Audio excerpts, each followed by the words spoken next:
Hello, everyone. This is criminal profiler Pat Brown, and there has been some huge breaking news concerning Buford Pusser and the murder of his wife, Pauline.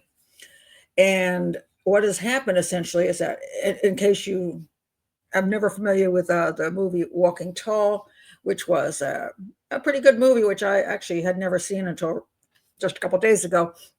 I'd heard about the movie, but I never watched it. I never really knew much about Buford Pusser, so I did watch the movie. It was a little hokey in the beginning, a little silly. I'm like, yeah, that didn't happen. And then it got nicely emotional and all that. And that movie helped make him a hero, and because he went against all the bad guys down in Tennessee, and he fought the Dixie Mafia, and all this kind of stuff. So and he got hurt numerous times on the job and all of that. And then the most horrible thing happened. He went out on a call. His wife was with him, Pauline, and they were ambushed, and Pauline was killed, and he was shot in the face. And that story is what you see in the movie and has been hanging around for more than half a century. But now the Tennessee Bureau of Investigation has come forward this press conference and said that's not what happened. That really what happened was Buford Pusser murdered his wife, and we're now bringing that public. We've done a tremendous amount of investigation, and we come to the conclusion that if he were alive today, we'd have probable cause to take him to court, and he would probably be convicted. And so we've gotten justice for Pauline. And so that's why we've done all this work, because no matter how many years goes by, victims ought to get justice, right?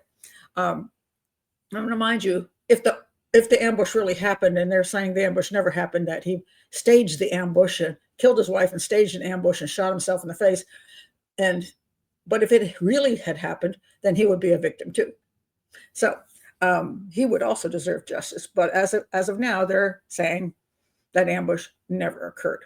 Now, before I keep going, I just want to say, if you're new to the channel, please do subscribe, click the bell for notifications, and check my playlist. And today what I'm going to do is I want to point out the most noticeable things for me from the press conference or from what they presented. I'm not going to go into 2 hours worth of detail on all of the forensics and all of the blood spatter patterns and everything. I want to point out what I consider the glaring issues. So hang in for that. And I want to say that there's a lot of emotions in this case. There are those who are absolutely thrilled that, oh my God, they finally brought justice for Pauline, and cheering away. And then there are those who say, you're destroying this man's reputation. He didn't kill his wife, and how dare you? He's dead, and he can't even go to court. He can't even fight back because, you're supposed to be able to defend yourself, but he's dead, so he can't defend himself. So now you've ruined his reputation. And although you call it justice for Pauline, in a sense, if it's not true, you have defamed her husband and the father of their child, who was 6 years old at the time, who is now dead. So I guess won't bother her so much. But it's very emotional, people on both sides. Now, I want to point out that I really didn't know anything about this case until I started watch the movie and started reading up on it and listening to all the details in the last few days. I do not know the family. I'm not hooked up with the TBI. So I'm neither pro-police or pro-family or pro anybody.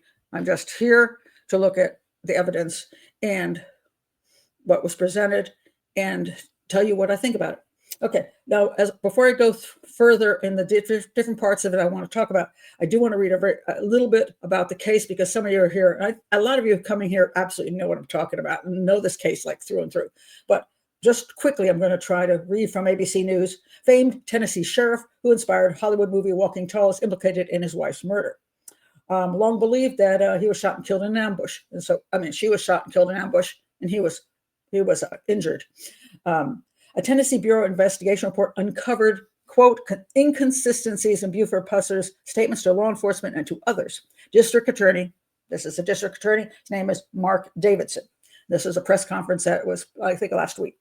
Law enforcement uncovered physical, medical, forensic, ballistic, and reenactment evidence. And they did this whole reenactment thing where they actually got a car to represent the car.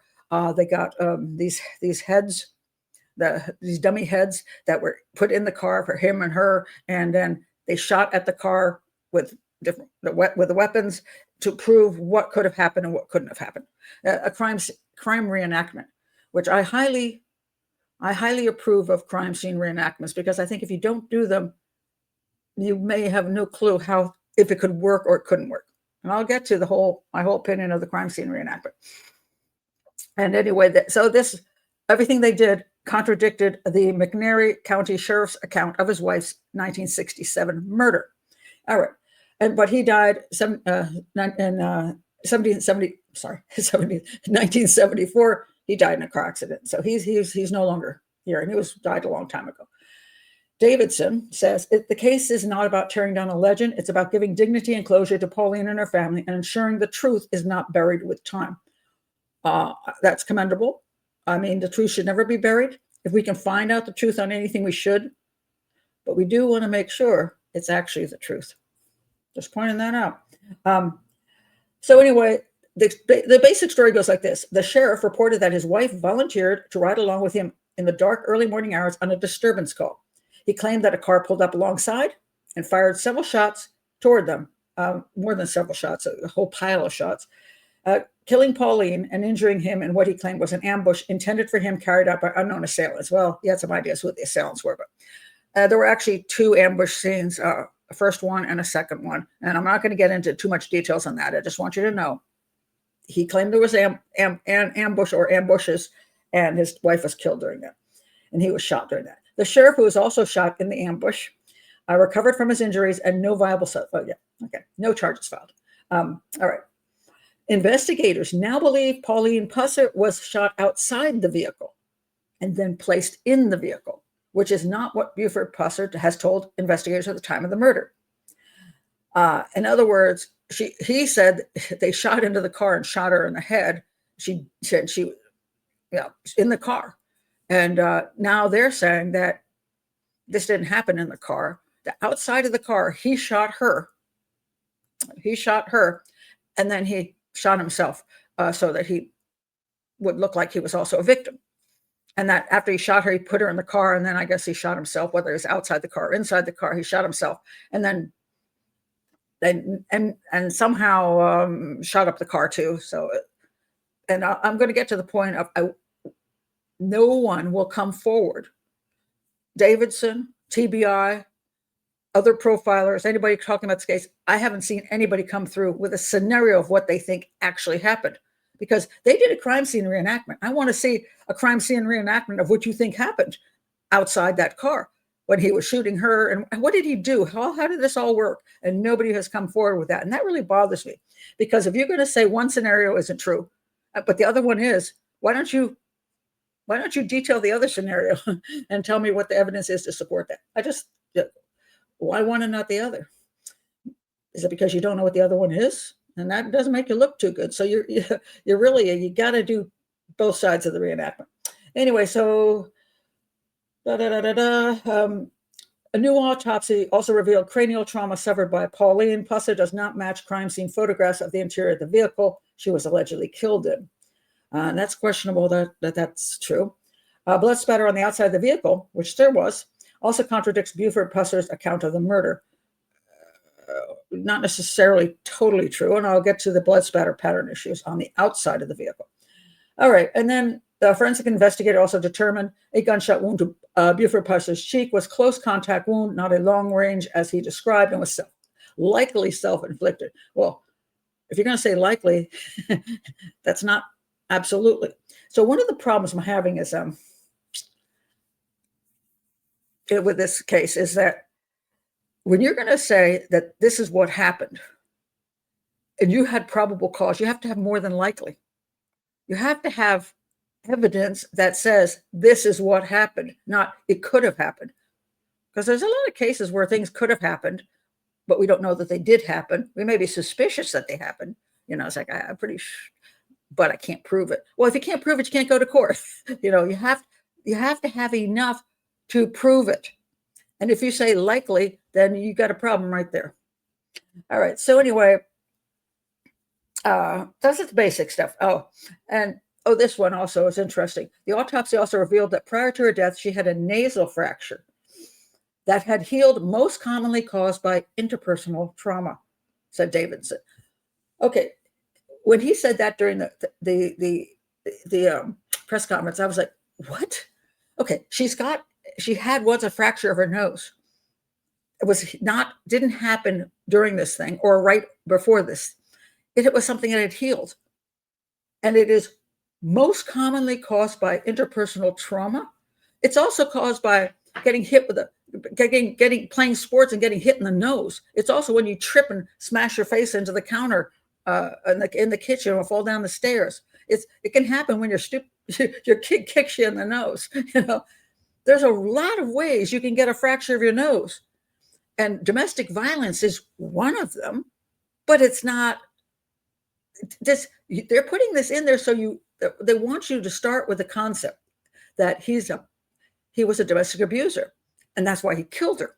And I'll get into that as far as some of the what's being said. But that's not evidence. She was also married prior. She had 2 kids from a previous marriage and then 1 kid with him. And there's, again, upper quotes right now, rumors, whatever. People say she was abused by her first husband. Well, she could have gotten the fracture during the time of their first husband. As far as I know, during the time, they have no evidence from a doctor or from anybody that says she received a broken nose from him. So you can't say that, but you can poison people's minds, because when you say, "Oh my God, she had a fractured nose," she's a domestic abuser. But that is not how you analyze whether a crime, by putting questionable things in, which have other explanations. You just don't do that. But he did that. All right. So Davidson says, if he were alive today, investigators believe they have produced enough probable cause that prosecutors could have delivered a criminal indictment for murder. Well, you can indict anybody, as they say. You can indict a ham sandwich.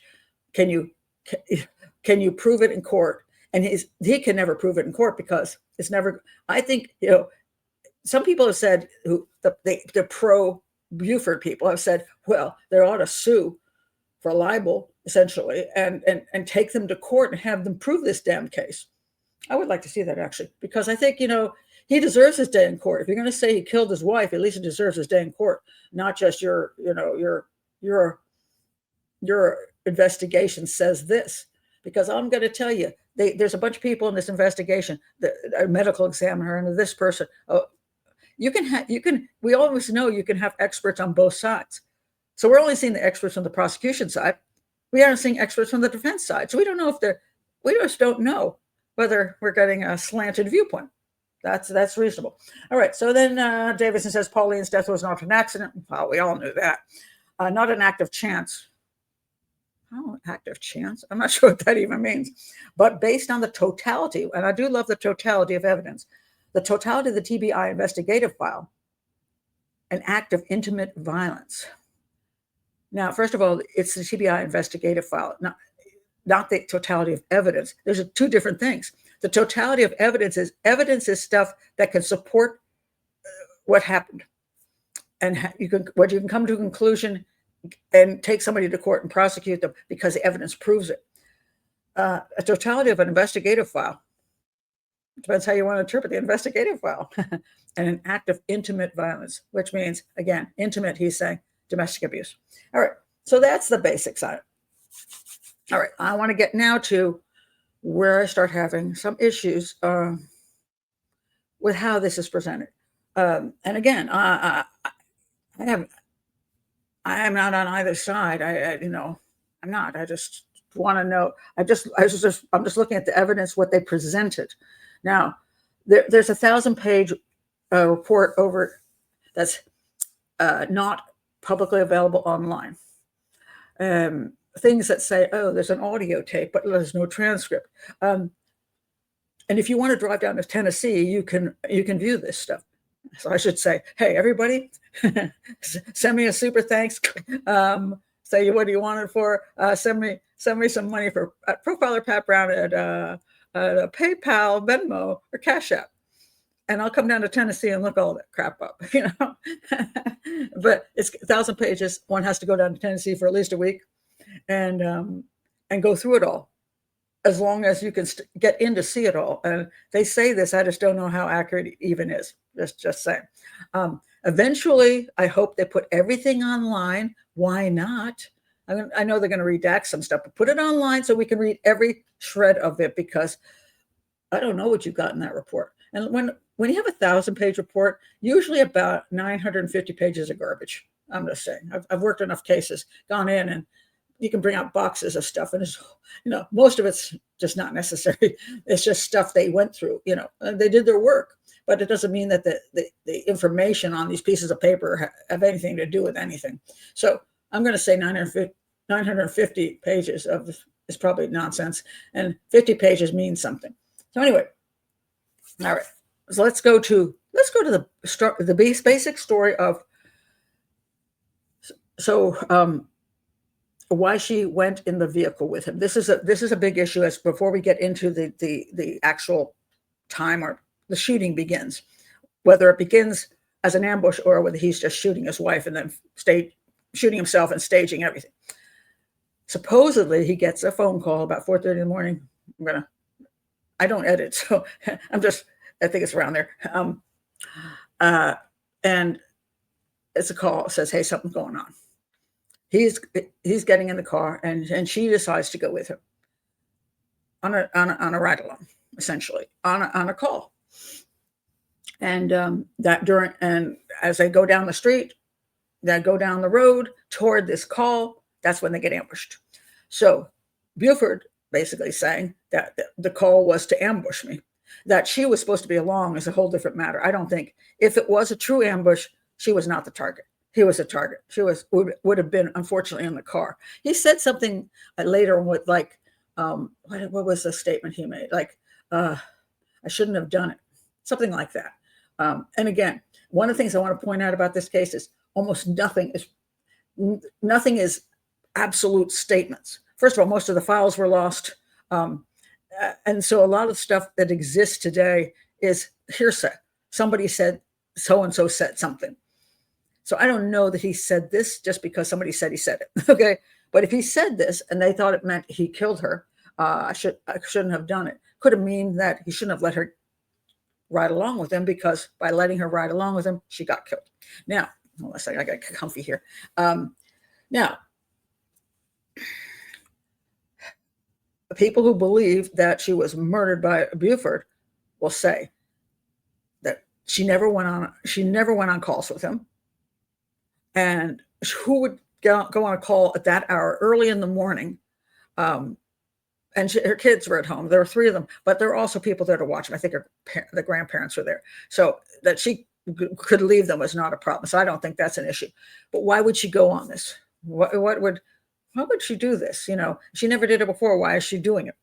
And why would anybody go on a call like this? All right. First, let me deal with why would anybody go on a call like this? I've gone on a call like this because my daughter is a police officer. My daughter's been, she's just hit her 20th year. She's a detective now. She's been a detective in homicide, sex crimes, domestics, and child abuse. But for the first part of her career, she was a patrol officer and worked in some really one of the worst areas of town in our part of Maryland. And one day she said to me, "You want to go and ride along?" And it was Friday or Saturday night. And it was late at night. So this is when all the stuff happens. You don't want to go on a ride along during the day in a boring area because, not much is happening except you stop somebody for, not having their tail light out, But she took me on a ride along in a really bad area of town. And it was insane. It was insane. I mean, first of all, she went, I don't know how many calls she went on. They did some, she liked to chase people. So there were some police chases. I was on one of these police chases, like 90 miles an hour through the city. There were police cars going down all the sides, all the different streets. It was crazy. And she was like a lead chase. And eventually they pulled, and this guy ditched his car and jumped out. And then she pulled her car, and she said, "Stay here." And then you saw her running, all the police running. And then she eventually came back, and they got him. And we went to 7-Eleven, and one of the other police officers said to me, "Oh, were you with Jen on that chase?" And I'm like, "Yeah, I was." And he goes, "How was it?" I said, "Well, probably one of the most exciting things I've ever experienced in my life." And he goes, "Yeah, I won't ride with her." He walked away because my daughter is a speed freak, and she doesn't mind going really fast, and it scared the crap out of me. But it was also very exciting, and I noticed when I drove home, I was like 20 miles over the speed limit because I felt so slow going anything less. But along with the chases, I watched. She let me get out of the car with her. She would get out of apartment complexes, and she would throw guys up against walls and put handcuffs on them, drug dealers and all that kind of stuff. And they wondered who I was, like, because I was dressed in civilian clothes, and they're like, is that like one of her, supervisors? They didn't know who I was. They figured I was police. They didn't know. And I remember asking her, I said, why would the department even let family members go on ride-alongs? She goes, "Oh, they do." And she took young people on ride-alongs, so they got to find out what it'd be like to be a police officer. And I'm like, well, what happens if something happens to you? And she goes, "Well, my gun's on the right hip." I'm like, so I'm supposed to grab your gun and shoot everybody down? I mean, crazy. And I went on more than one ride-along because I kind of had a good time. So do family members go on ride-alongs? Yes, we do. And what would have happened if we'd been riding along and somebody shot up the car and killed me? She probably would have said, "I shouldn't have done it. I shouldn't have taken Mom with me because I got Mom killed." And maybe, so it's always good until bad things happen, So yes, I understand why she might have gone. Now, the next question is, why did she go? I mean, why this time? Now, there's different stories, and here's where you get the gossip stuff going. And I don't know it's true because a lot of the stuff is gossip that during this investigation, they asked people things in 2023, which is like, I say half a century later. And some people don't like Buford. Some people thought that he did kill her. So you never know if they're saying things because they heard those things, or they're making it up, or they're twisting it a little bit. Just don't know. I don't know. So one of the stories is that, one of the stories from the people who are pro Buford is that they were getting ready to go on vacation, and that there was luggage. They had set their luggage up and getting ready to go on vacation. And I hear it's been Florida. I've also heard it's been Virginia, so I don't know. But they were going on vacation that morning, and so she was like not sleeping real well, and she's like, "I'll just go on the ride along with you." And they say maybe because she was worried that he would get distracted and he would get late back, and then they get late. I don't know if they were flying or if they were driving, and everything. He would just slow things down because he was a distractible sort of fellow. And so I'm just going to go with him, and then I'll get him back to the house so we can get on the road. That's one story. The other story is she was leaving him, and that's why her stuff was at the door.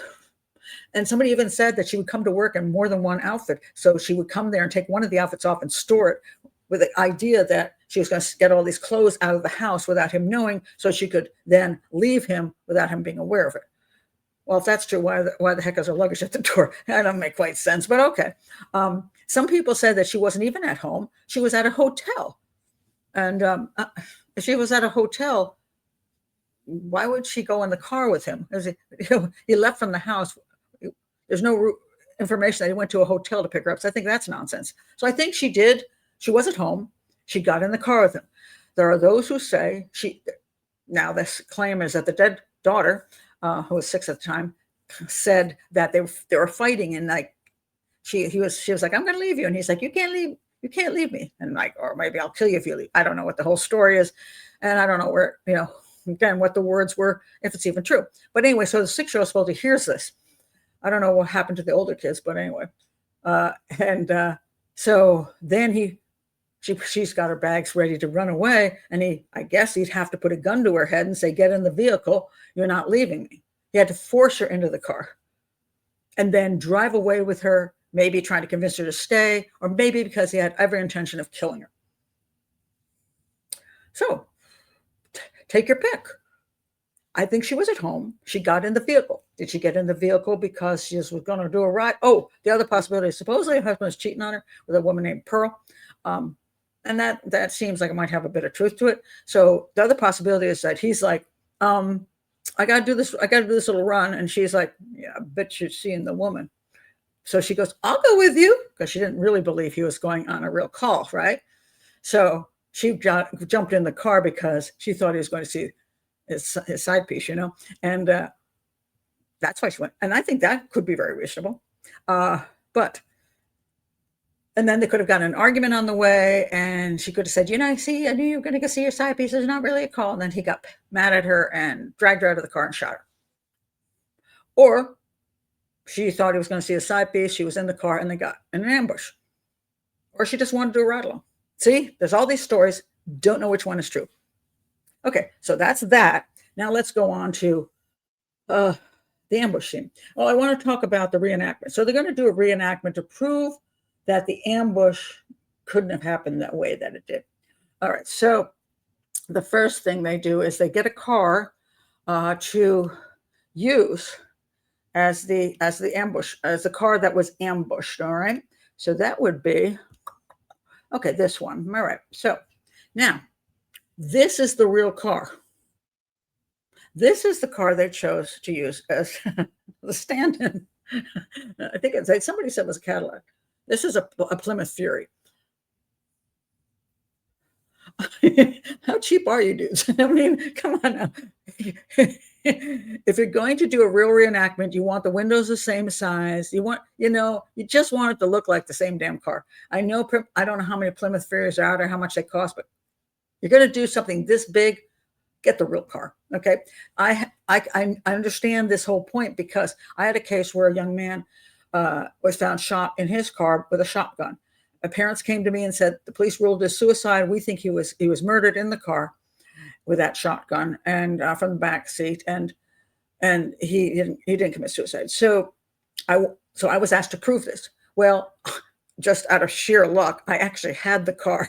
I actually was driving the car that he was driving. So that saved me a lot of money. Thank God, because they weren't paying me. I was doing it pro bono. But I didn't have the shotgun. I went to Walmart to buy the shotgun, just to let you know. And I actually did that. I went and spent the money because I was doing everything pro bono, but I spent my own money on these kind of things. And it was actually kind of amusing because I was going on a trip and I went to Victoria's Secret and bought some undies. And then I went to someplace and I bought some luggage, and then I went to Walmart and bought a shotgun, and they closed my account. I had actually bought, I bought the underwear, then the shotgun. When I went to get the luggage, they stopped my credit card because I thought it was like Bonnie and Clyde. I was going on and I'm like, they're like, oh, we thought your card was stolen and some bad people. I said, no, actually, I bought all three of those things, and they're like, really?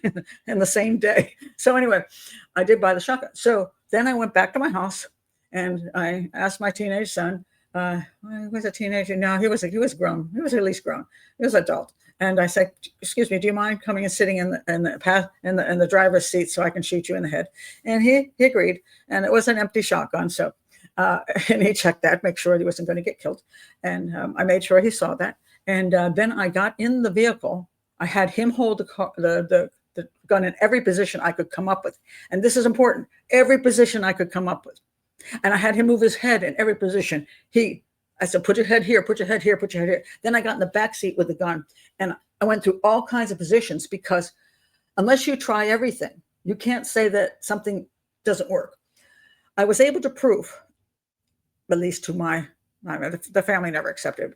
I could not come up with a homicide but where the blood spatter pattern was and everything, I couldn't come up with a homicide, and I absolutely could come up with him shooting himself. So they didn't like that result, but that's what I came up with. And I had the right car and the right weapon. What the hell? Not even close. So why?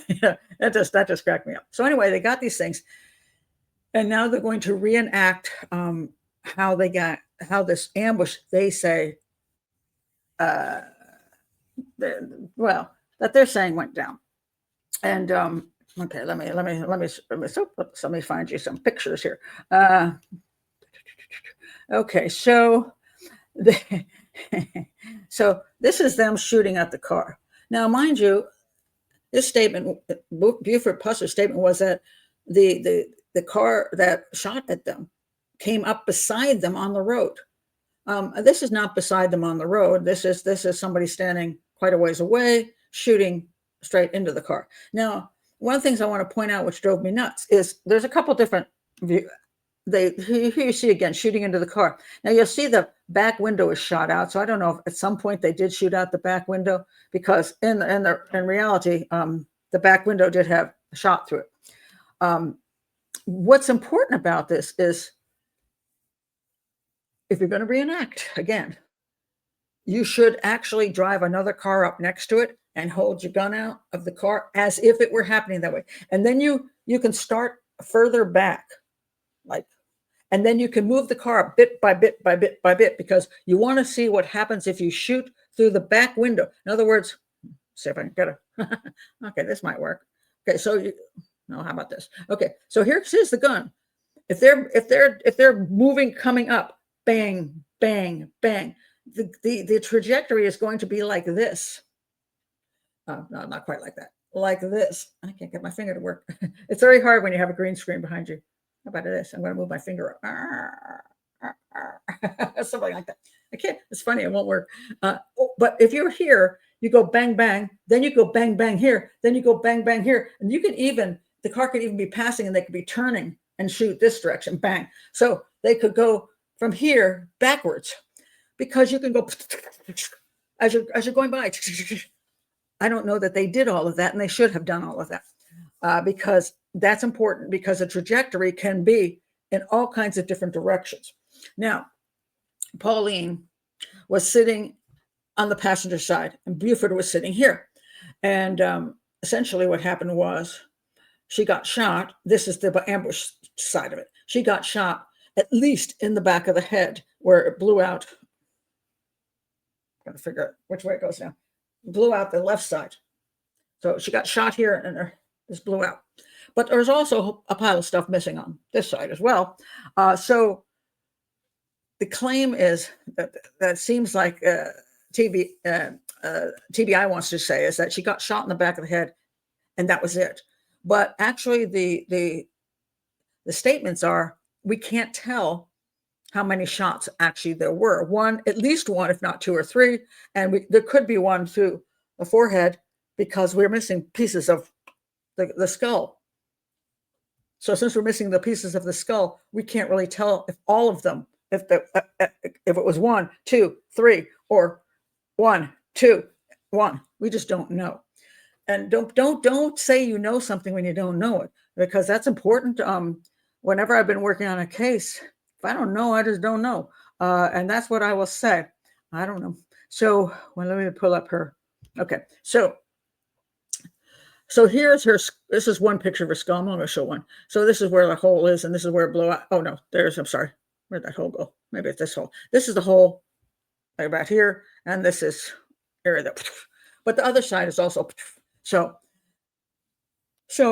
there's two possibilities. One is she was in the car over here, and you'll see a bullet hole here, which came from inside, and certainly if you shot through that back window right here, it could easily go up and go through and that's where her head was. So one of them could have gone through the window, because there were lots of shots supposedly fired, and there were casings all over the place. So, and he could have staged all the casings. So I'm going to get to the staging issues, but theoretically, they could have shot through this window and had that trajectory angle. And I'm not there to prove it, so I can't. I'm just pointing out issues. So it could have come through here. Another one could have hit her right here, and then her brain. This part, and goes out the window, because there was part of her skull and hair and stuff in a ditch in one of the supposed ambush sites, which either was an ambush site or it's where he pulled over and shot her to death. Okay. Now they did here's where things get silly to me. I'm going to put link below. There's a number of sites of people discussing this whole thing. This is one site. They're very pro pro Buford Pusser, but they do a review of the reenactment, and they show there's a whole full one that's done. The full one. Oh, let me show you two. Okay, this is the anti Buford Pusser. This is actually, I'll link this below too. I think they show the entire reenactment part. They do too, with a lot of commentary. But so either one of those, you can go check out the reenactment stuff. But they take these two heads, and it's kind of weird because they put them in the front seat, but they're facing each other like this, as if, like Buford's like, "Hey, Pauline," and Pauline's like, "Hey, Buford." I'm not sure why they're facing each other. It's kind of weird. And one other thing to point out is that I want to point out that these seats in here were not the same as these seats, so that makes a huge difference as well. Also, just to point out, they didn't used to have headrests back then, so it was just a flat thing where your head would stick up, so the headrest wouldn't. There's nothing going through a headrest. Is my point. So your head is much more movable because the headrest isn't in your way. And as some people point out, back in the day, if you were like cozy, the lady might actually be sitting next to the guy, because that was a big thing. You sit next to your man as opposed to on the other side. They've been married a bunch of years. I don't know if I'd buy that one. So just probably whatever. And no, but they're in the car. And they say that they do these shots, which are weird to me because they're from not a car pulling up, but from back a ways and straight at the car. But maybe they did stuff I don't see in there. And they say, well, it couldn't have happened that way. They couldn't have been shot by somebody coming by. Her head wouldn't have been in the right position. And Buford Pusser also, they're saying his head wouldn't have been in the right position because supposedly, now the claim is that he was shot through what is called, let me get you what it's called, so I can show it to you. Okay, this is called the angle of mandible, and this is the left one. Supposedly shot here, and the bullet coming out the chin. Now, there's a whole bunch of questionable stuff on, was it the right, was it the left? There's a whole bunch of weird stuff going on there. But this is the way they eventually say he just put a gun in mouth and shot like this. Although that doesn't seem to be what the original report said. They seem to say it was shot like this, coming out the chin, and destroyed a lot of his jaw, knocked his teeth out. He went through a bunch of surgeries. Now, the question is, so this is interesting. If this is true that it came this way, then the question is, if it were in the car and he did not do this himself, how does this happen? All right, so let's look back at the car. All right. One of the problems I have with this is that, remember I was talking about the case I worked, and I kept putting my son's head in different positions, and I kept moving around, have him move around. People are not stationary in a car. There's all kinds of things that could happen. Let's say I'm Buford and I'm driving. All of a sudden I hear noise on my left. Now, look at where my head is right now. Let's say this is my left. Okay, so there's a car coming up on my left. So now this is where I get shot. Now, when I hear a car coming up on my left, one thing I might do is turn my head. Now, if I turn my head, is that a worse position for somebody shooting? Would it just go straight through? Whatever. Don't know. Okay, because I'd have to reenact it all. But I could be in this position. They could be behind me, and they could be shooting like this, and that theoretically could do that. Or I could turn my head and go, "What the hell?" And then be trying to figure out. And then my wife could scream, and I could turn my head like this, and they could shoot me right like that. They're coming at the car, going, and I turn my head to look at my wife because she just got shot, and they shoot me this way. Depending on where your head is at and where their car is at and where they're aiming at, and they're probably not even aiming, they're just aiming at the car, that you can get easily shot in one way or the other. And he was supposedly shot more than once. Again, the original reports are missing in action, so I can't be sure. But I have no problem believing that he could have gotten shot in that car. That is, to me, this reenactment doesn't prove that he could have been shot in the car. Now, later on, they'll say that the original reports had no stippling, no burns, no powder. So it seems like something was further away than closer. If he put the gun in his mouth or like this, you'd think they would have seen that at the, when they brought him into the hospital. But anyway, right now I'm just looking at, he's in the car. His head goes like this. Same thing for his wife. So now you have Pauline. She's over on the other side. How did she get shot in the back of the head? Well, see this window that's shot out? They could have shot that. The bullet goes like this. What's the natural thing you do? Now you got the back of your head exposed, and then your brain blows out the window. Gosh knows, I don't know how she's moving her head. So I have no problem with her being shot in the car either. Now, there's lots of claims about the blood pattern in the car. There's blood coming down the passenger side window. Well, if her head ended up getting shot out of the window for any reason, that could be blood coming down. At some point, she's supposed to end up in his lap. There's all kinds of stories. And Buford told some what his version is, and I don't know what his version really is because I'm only getting secondhand reports on that. And also, if the guy actually got shot if he did get shot in the face, and his wife had her head blown off, I'm going to say he might not be that accurate in his reporting. He might have, at that point be so traumatized, freaked out, completely. His brain not, he's been shot in the face. He's in agonizing pain. What he says could be really questionable, unless he 100% staged it, in which case he had his whole story planned and then shot himself, and then that was. So I'll get into, could he have done that? So far, the TBI has not convinced me that the two of them couldn't have been shot by somebody pulling up in a car next to them. I think their reenactment sucked. I do. I just don't think it was very good. I think they wanted to show what they wanted to show, and that's sort of what it seems to be about. Now, as far as this claim that he shot himself with the gun. Now, he was, by the way, a right-handed shooter. As far as I know, I saw some things that said he was left-handed. I don't think that's true. Do I have a picture of this here? I might have forgotten to put it up. And I did. Okay, I don't have a picture of it. He had one picture where he had the cross draw, and so you can see the gun. The handle is out. So you can't use your left hand and pull it out like this if it's a cross draw. You have to come in and go like this. And so he had one of those, and then his regular one was a regular on the right hip. So as far as I can see, he was right-handed. Now, if he's right-handed, according to the original quote, doctor's autopsy, whatever the reports are that don't exist, he was shot this way, through the angle of the mandible and through the chin. If that's true, and he's right-handed,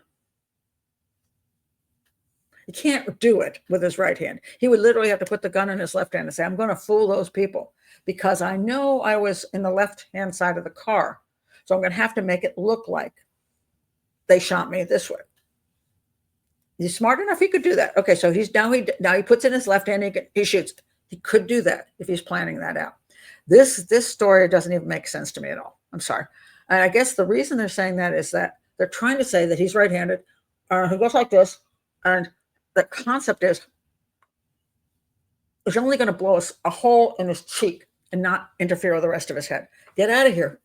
If you put a magnum in your face, all kinds of bad things happen. Okay. Along with the bullet, along with the things, fragments, along with the gases, along with all kinds of bad things happen. You can kill yourself that way. Simply fact, you can kill yourself trying to do that.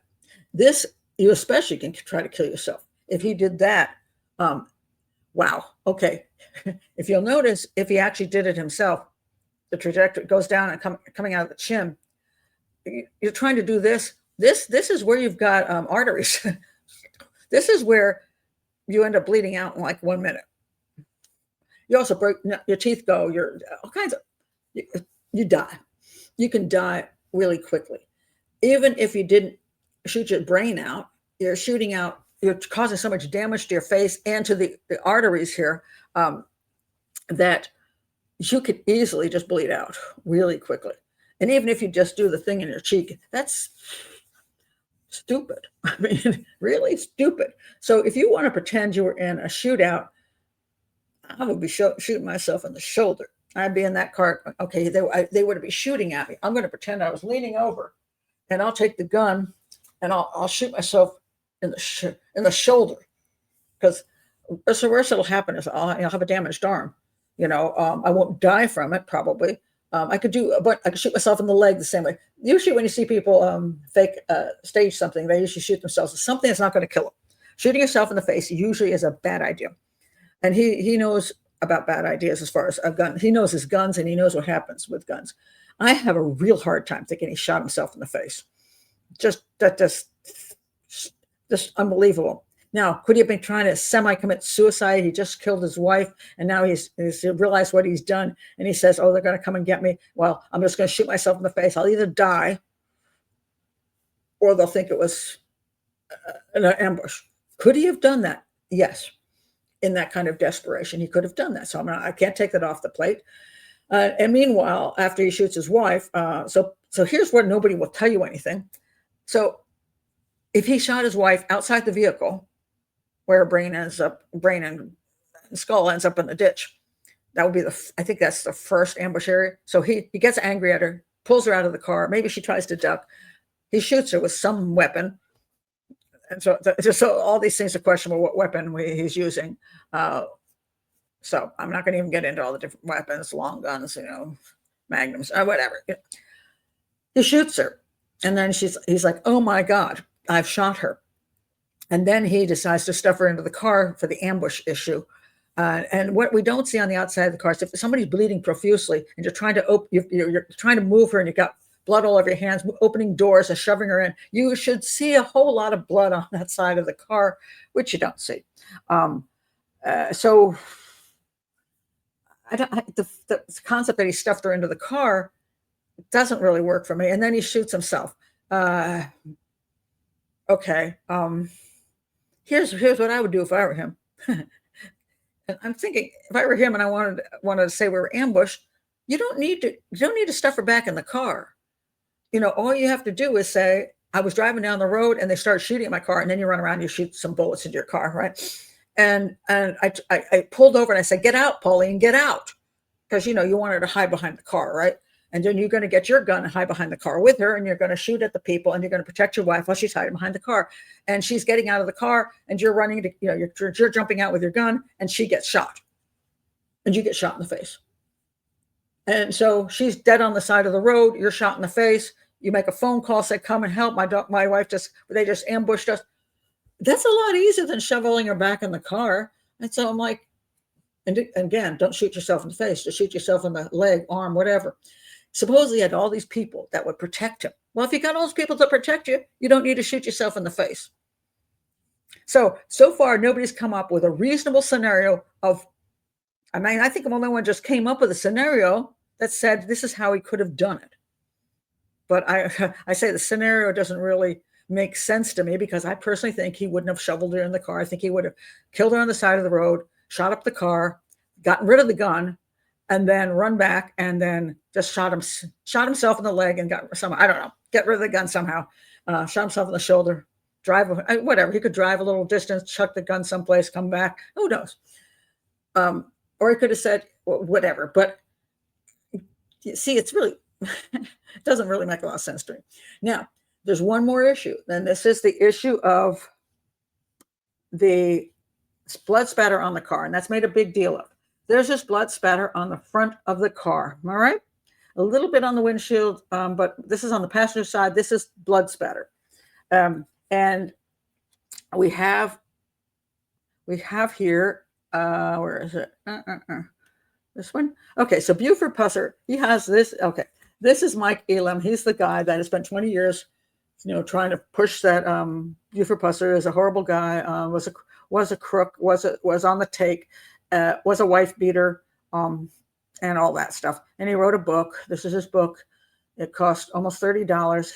Gosh, Mike, put it up on Kindle for God's sakes, because I'm not spending $30 to read it. Put it on Kindle and charge $4.99. Anyway, so anyway, he has a huge Facebook page, and he's got a huge YouTube channel, and well, it's not a huge YouTube channel. He's got a lot of stuff on his YouTube channel. Doesn't have the greatest, but he's been at this for 20 years, and he shows up. He has hooked up with the TBI, pushing this, and the TBI is like. So anyway, this is and here's now we have Cheryl McCullum. Cheryl McCullum is a crime scene analyst.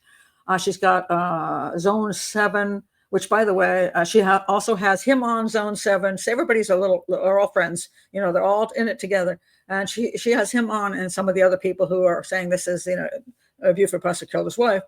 And Zone 7, by the way, Zone 7, she's got some really good, generally speaking, she's got some really good people on. She's a very good interviewer. I will give her credit on being a very good interviewer. So the shows are interesting. They are. But she had him on, and then now he has her on his channel, which is the other story. Now, this is them with all of the people that are all hooked up together, proving that Buford Pusser murdered his wife. All right, so then he asked her this question. Well, he asked the question about how he shot himself, and she made some guesses. Anyway, weren't impressive. But then she talks about this thing on the hood of the car. Now, this is the hood of the car. Wait, let me go back to this picture. She says, she does say that this is how that might have gotten there. Somebody might have been shot in the hip or been crouching down, and that's how the spatter got like that. Well, nobody was shot in the hip, so that's not true. So then she was basically trying to say that Pauline must have been crouching down when her head got blown out.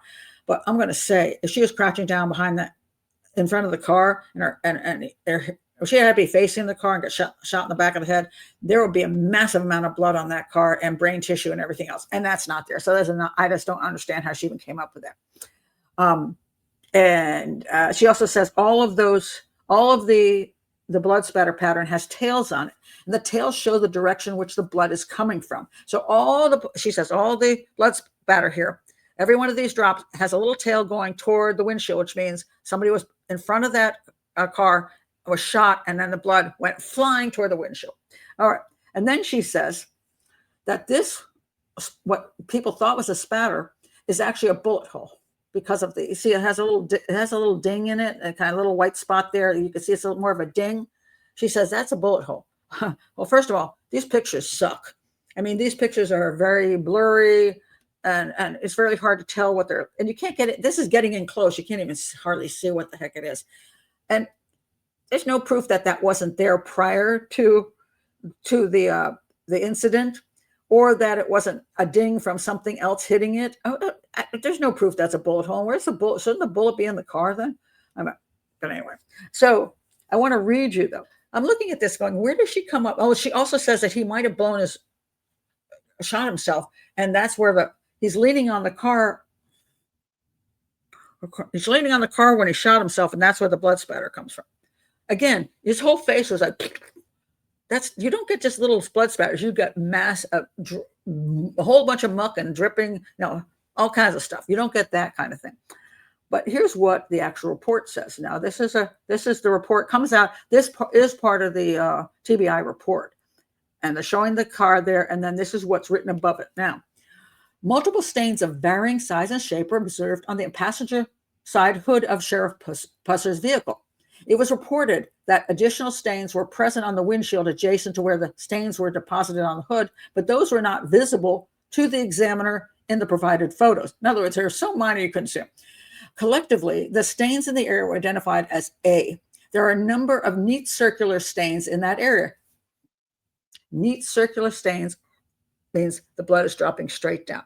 That's not when you blow somebody's brains out. You don't have drops dropping straight down.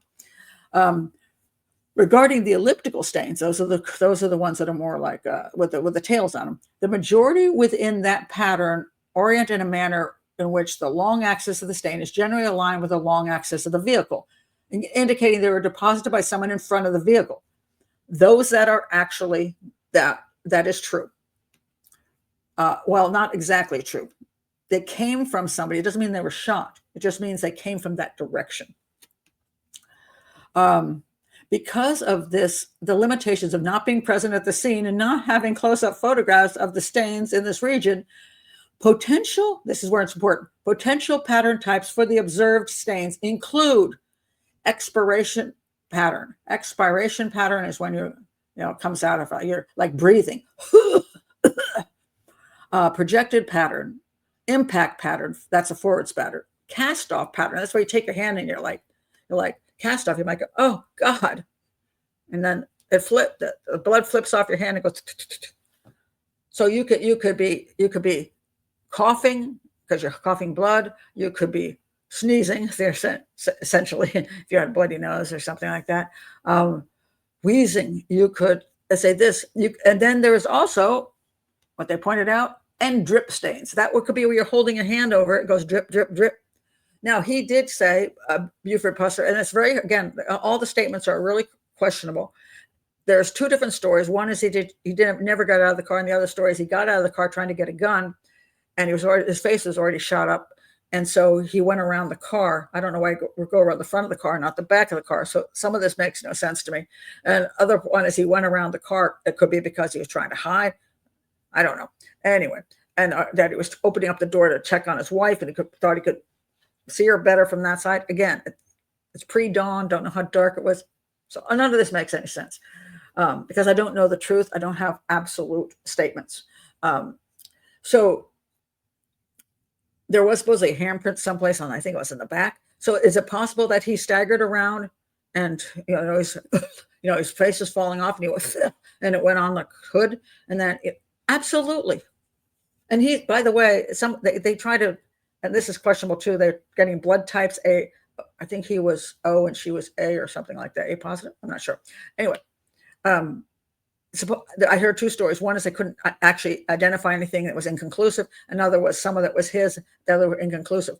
Well, first of all, if he was shot in the car, and she was shot in the car, and her blood would be on him, so it's possible he could get out of the car and go like this, and he touched his wife, and then her blood was on the hood. So this is all real questionable. Now, so where does that leave us if you're going to say, or leave me saying, do I believe that they have solved the case? Has TBI solved the case? Has Davidson? Nobody's talking about. Did the crime reenactment prove anything?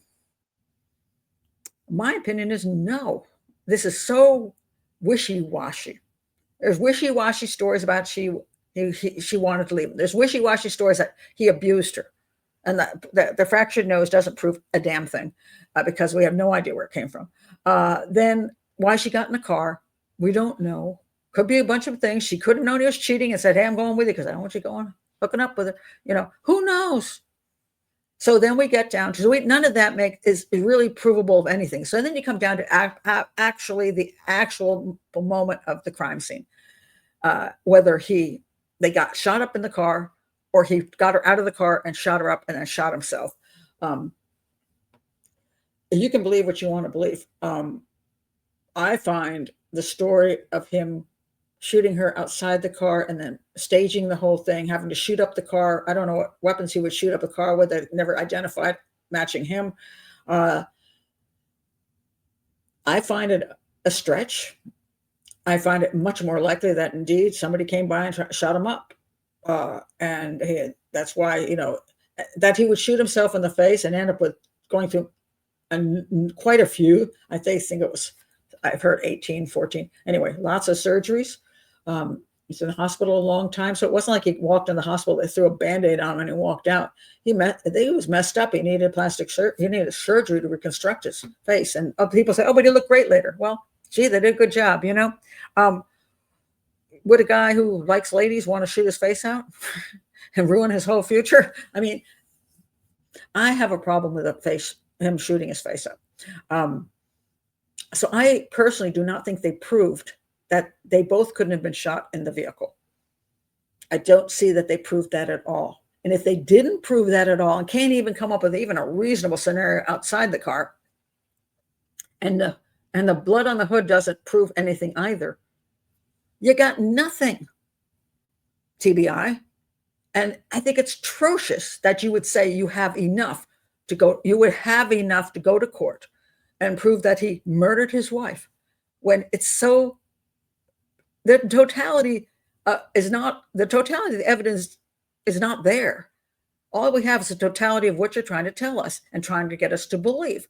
Now, I don't know, I can't prove one thing or the other, but since I cannot prove that the ambush didn't happen, and I cannot prove that he shot his wife outside the vehicle and shot himself, I can't prove either one of them. I would never say I had enough to accuse him of being a murderer, and say I would win in court, essentially.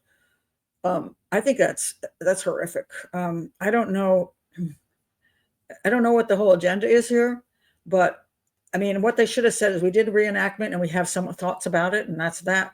I just don't understand where they think they have enough to say he was guilty of murdering his wife. I don't see it. And I find that it's kind of scary because, well, it's not the first time I've seen this kind of thing where you got a dead guy and you can't fight back, and then you just, you can become famous and be, oh my God, I solved this case, and all these people are jumping on board to say, oh my God, we're in agreement, we're all here to celebrate and have a big huge party. I'm not here to do that. All I can do is say the way I see it, and I don't see that they proved that Buford Pusser murdered his wife. I just don't see it.